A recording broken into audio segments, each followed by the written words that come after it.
Ikuti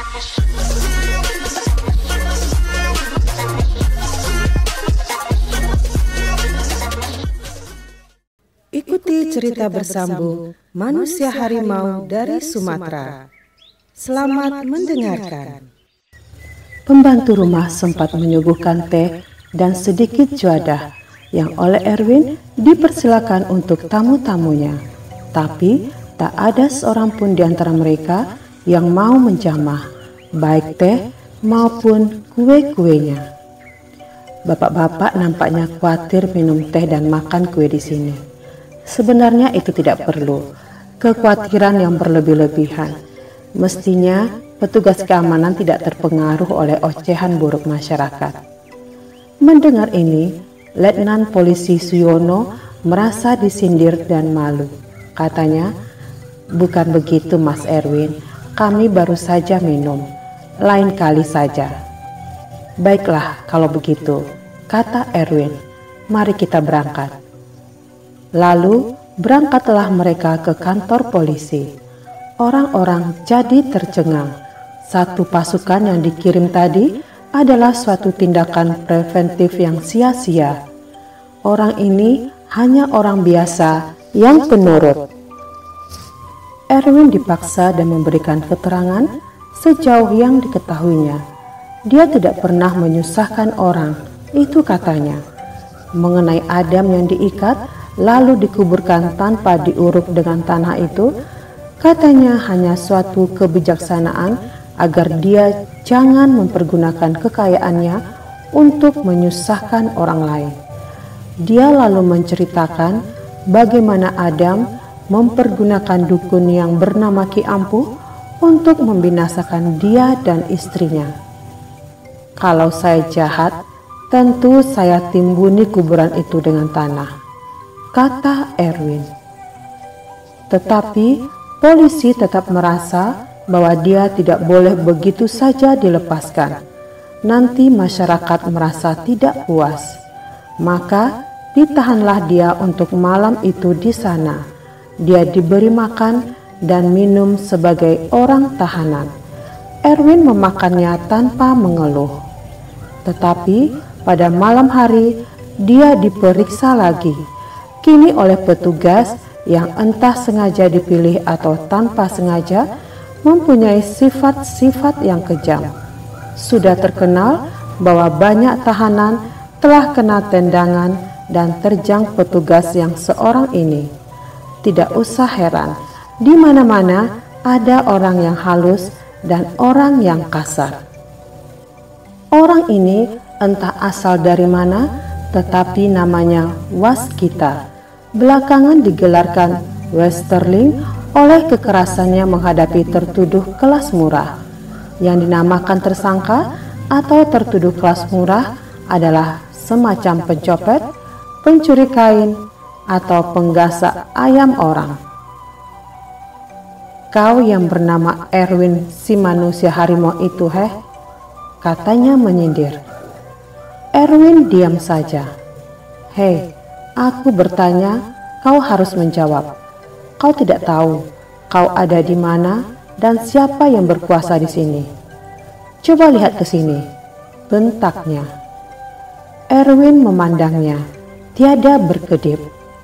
Waskita marah dan membentak lagi. "Berani kau memandang aku ya?" Satu tinju melayang ke muka Erwin. Hidungnya mengeluarkan darah. Kata Waskita, "Itu baru permulaan. Yang di hadapanmu ini bernama Westerling. Aku akan mengirim kau ke neraka." Tahanan yang dikatakan hebat itu tidak menjawab sepatah kata pun. Dia ingin ditantang supaya dia lebih enak melampiaskan amarah dan kegagahannya di pos itu. "Coba pandang aku," perintah Waskita. "Aku mau lihat bagaimana sorotnya mata manusia harimau." Erwin tidak mengangkat mukanya. Dia minta semoga ayahnya datang menolong dengan jalan menampilkan diri di situ. Waskita menendang Erwin pada rusuknya. Terasa sakit sekali.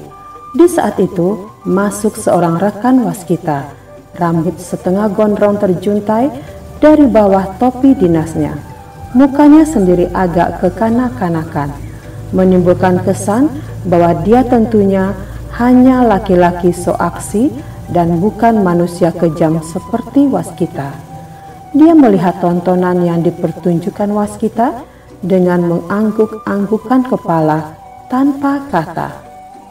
Waskita bertanya, apakah rekannya ini yang bernama Miran mau jatah atas diri tersangka? Petugas muda itu meringis. Katanya, kalau kau betul-betul perlu bantuan, aku boleh bantu. Bukan bantuan, aku sendiri juga bisa tamatkan dia di sini. Kita bilang saja dia melawan, mau membunuh, dan tiada jalan lain daripada menggasak dia, kata waskita. Waskita tertawa-tawa, menjijikkan dan menimbulkan rasa benci. Berdiri, perintah waskita kepada Erwin yang terbaring menderita sakit. Dia tidak bergerak. Begini menyuruhnya, kata Miran tiba-tiba sambil menendang tulang kering Erwin dengan sepatu kulitnya. Erwin terjerit, lalu pelan-pelan bangkit berdiri. Kau lihat, kata Miran, dan begini caranya menyuruh dia memandang dengan mata macannya. Dia menjambak rambut Erwin lalu mendongakkannya sampai 30 derajat. Betul Was, matanya memancarkan api, tetapi tidak membakar. Dan sekiranya bisa membakar, aku akan tiup biar padam, sekalian dengan memadamkan nyawa hewan ini. Waskita merasa senang dapat teman mengejek dan menyakiti tahanan itu. Kita bikin dia mengaku bahwa dialah manusia harimau yang haus darah, kata waskita sambil melayangkan tinjunya ke perut Erwin. Ia merasa senang, lalu memegangi perut yang kesakitan itu. Untuk beberapa saat ia sukar bernapas. Sampai jauh malam, kedua petugas itu melepaskan selera buruk mereka. Akhirnya, Erwin jatuh pingsan tanpa mendapat bantuan dari ayahnya, Saodah, ataupun kakeknya yang bergelar Raja Tigor. Sultan Tabiang Jurang yang asal Kerinci pun tidak membantu. Tetapi mungkin karena Erwin tidak memanggil dia, sedangkan ia berjanji dulu bahwa dia akan datang kalau Erwin menyebut namanya. Dia akan menjadikan Erwin harimau buntung seperti dirinya, dengan gigi yang akan membuat orang gila manakala kena gigitannya. Waskita dan Miran menyeret Erwin ke dalam sel terpisah. Begitu pesan komandan mereka. Setelah pintu dikunci, waskita masih berkata, "Ku harap besok pagi aku menemukanmu dalam keadaan lain, badan harimau dengan kepala manusia. Aku benar-benar ingin melihat. Kau juga, Miran? Tentu, kalau dia betul-betul bisa jadi tontonan kita, aku tidak akan turun tangan lagi. Malah aku akan minta jimat kepadanya," kata Miran tertawa-tawa. Semua itu tidak terdengar oleh Erwin yang sudah hilang kesadaran. Dia meringkuk di sana, sama halnya dengan manusia manapun sehabis disiksa seperti itu. Lain halnya dengan Miran dan waskita yang merasa diri masing-masing adalah jagoan. Ternyata orang yang amat ditakuti masyarakat itu tidak berani berkutik melawan. Itulah pikir mereka. Waskita menuju rumahnya dengan sepeda motor milik pribadinya. Masih terbayang olehnya bagaimana Erwin kesakitan, dan dia menikmati dengan sadisme yang melonjak-lonjak di dalam dirinya. Tiba-tiba di pinggir jalan menjelang bundaran ke TVRI, ada orang mengangkat tangan di pinggir jalan minta dia berhenti. Dia lalui saja orang itu sambil berteriak, "Matamu buta, ini bukan taksi." Dan waskita meneruskan perjalanan menuju Slipi dengan tenang. Tak lama antaranya, ada lagi orang meminta dia berhenti. Kini di tengah jalan, darahnya tersirap juga. Walaupun dia terkenal jago, ini bukan di pos polisi tempat dia bertugas. Rupanya, Waskita tergolong orang gagah di tempat-tempat tertentu saja. Tak usah heran, memang banyak orang yang begitu. Dia percepat lari motornya dan mengelakkan penghadang itu. Tetapi orang itu sudah ada lagi di depannya. Kini Waskita mencabut pistol dinasnya. Dia menembak. Dia rasa pelatuk bergerak, tetapi tidak bunyi. Orang yang telah dapat dielakkannya itu tertawa keras. Lalu tiba-tiba sudah ada lagi di depan Waskita dengan kedua tangannya dibentang. Lalu penghadang itu menghilang. Ini tentu setan, pikir petugas keamanan itu. Dan dia belum pernah berhadapan dengan setan. Biasanya baru dengan tahanan-tahanan saja. Berkelahi di luar dengan bukan tahanan juga tidak. Tiba-tiba motornya tak bisa bergerak, padahal dia buka gas besar. Dia menoleh, penghadang itu yang memegangi motornya. Waskita gemetaran. "Lepaskan, aku tidak punya salah apa-apa padamu, bukan?" kata Waskita. Orang itu menyeringai saja.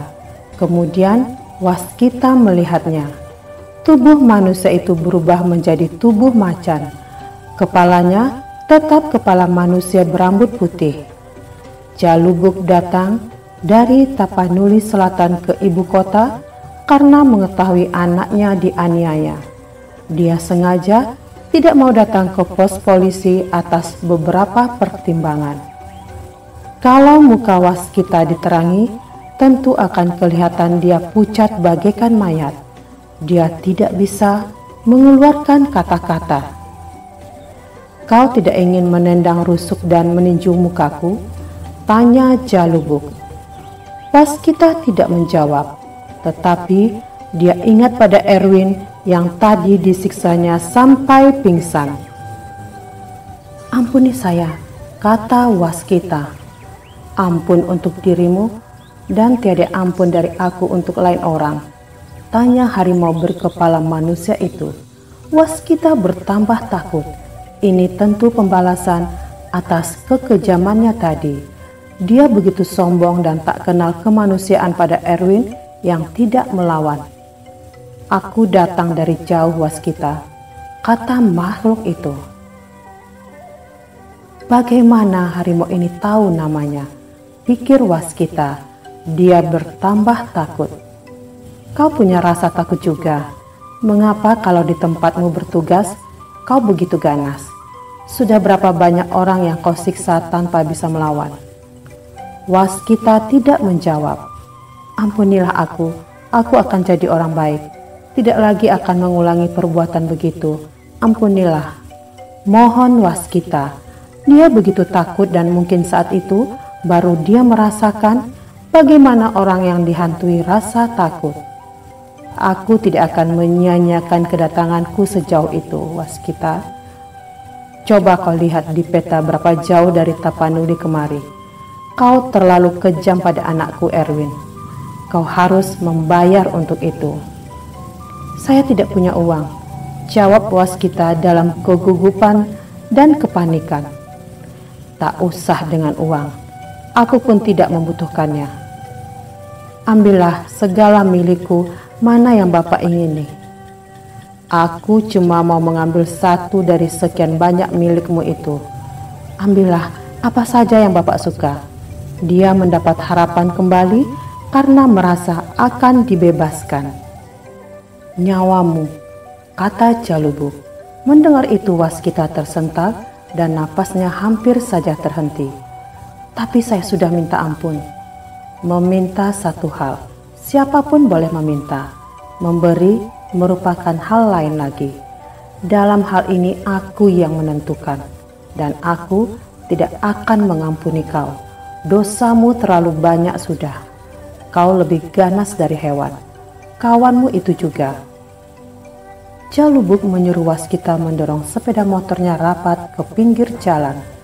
Bersiaplah untuk mati, Waskita, kata Jalubuk. Kini dia mengangkat kedua kaki depannya yang tegap-tegap, menghempaskan Waskita, lalu merobek-robek perutnya sampai isinya berkeluaran. Kemudian dia pergi. Sebenarnya Jalubuk tidak suka akan pembunuhan, tetapi hati-hati kotor yang bersarang di dalam diri sementara manusia jualah yang selalu memaksa dia. Patroli keamanan yang lewat di jalan Slipi menjelang pagi tertarik melihat sepeda motor tergeletak di pinggir jalan dan terkejut setelah melihat bahwa di sampingnya ada mayat berseragam polisi. Seorang di antara mereka mengenal korban. Waskita segera dilarikan ke rumah sakit, tetapi dia sudah mati sejak dikoyak-koyak tadi. Menjelang subuh itu juga, pos tempat dinas Waskita mengetahui apa yang telah terjadi. Mereka melihat ke kamar tahanan Erwin. Dia masih di sana dalam keadaan babak belur dan muka berlumuran darah. Terang, bukan dia yang melakukan. Keesokan paginya, berita itu tersiar luas. Memang, kejadian aneh selalu lekas tersiar. Kebaikan yang dilakukan diam-diam yang jarang diketahui orang. Uluran tangan orang-orang dermawan yang tidak memburu publikasi juga tidak diketahui masyarakat. Seorang petugas polisi yang bernama Miran pagi itu gemetaran mendengar kejadian itu. Seluruh semangat kehebatan lenyap dari dirinya. Dan semua anggota polisi, terutama yang bertugas di pos polisi tempat tahanan Erwin, ingin tahu apakah pembunuhan misterius atas diri Waskita ada hubungannya dengan penahanan diri orang yang dikenal sebagai manusia harimau itu. Dan sudah tentu Miran dihujani dengan pertanyaan-pertanyaan karena mereka mengetahui bahwa dia turut memeriksa orang itu. Tidak ada harimau lepas dari kebun binatang di Jakarta. Lalu bagaimana Waskita bisa mati karena robekan harimau? Dengan gugup dan wajah pucat, Miran menceritakan bahwa Waskita pada malam yang lalu telah memeriksa tahanan dengan mempergunakan kekerasan yang keterlaluan, bahwa Waskita telah menendang dan meninju Erwin, juga telah mengejek dan menantangnya. Coba terangkan dengan persis apa saja kata Waskita, tanya Letnan Polisi Suyono. Dia bilang dia ingin melihat Erwin menjelma jadi manusia harimau, karena dia tidak akan takut, bahkan dia akan menembaknya, jawab Miran. Tetapi kematiannya bukan disebabkan oleh Erwin, kata Suyono. Apakah kau pikir dilakukan oleh ayahnya yang kata orang selalu membantu anaknya?